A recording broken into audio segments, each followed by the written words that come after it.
Hey, third grade. So today, as we continue to work on our drafts of our nonfiction books, we're going to think about how can we plan our chapters using different types of text structure. Today, we're going to talk about two different types of text structure that you might use in your writing. The first one is a text structure called boxes and bullets.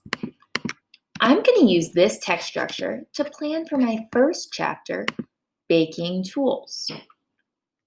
When I'm using boxes and bullets, I put my main topic at the top in a box. For that, it would be tools needed for baking. Underneath that box, I put some bullets where I actually think through the different tools I need for baking. This is essentially a way for me to take notes to help me write the chapter later on. If I'm thinking for tools needed for baking, the first thing I need is definitely a mixing bowl.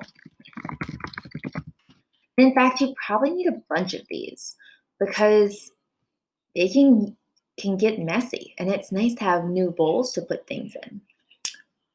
Another tool I definitely need for baking is a wooden spoon. And I think I not only need a wooden spoon, but I also need a spatula. Now, once you have your batter mix, which you use your bowl, your spoon, and your spatula for, you need things to cook it in. So I need a variety really, of baking pans. Whether you're cooking a cake with a cake pan, a loaf of bread with a loaf pan, cookies on a sheet pan, you need all sorts of different baking pans. The last thing you probably need for baking is going to be a timer, because baking can be very precise, and so having a timer lets you know when things are done and when to take them out of the oven. Now, for my next chapter, I'm going to try a different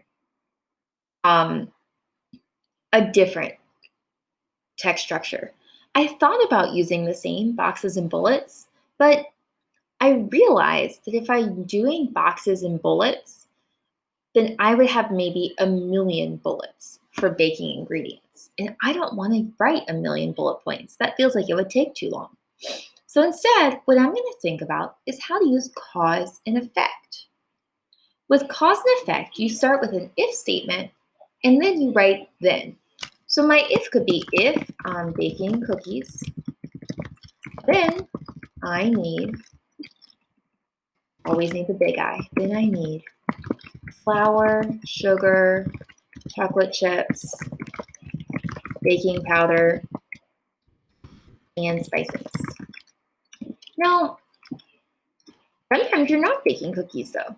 So I might think about my next cause statement before I could do my effect. So if I'm baking bread, and then now the effect, then I need flour, water, yeast, and flavoring. I could try one more by starting my cause statement with if I'm baking cake, and then my effect statement. Then I need flour, sugar, cocoa powder, baking soda, baking powder, and spices. Today, as you continue to work on your book, I want to challenge you to try to write a chapter using either boxes and bullets to make your plan or cause effect statements to make your plan before writing that chapter of the book. Good luck, and I cannot wait to read them.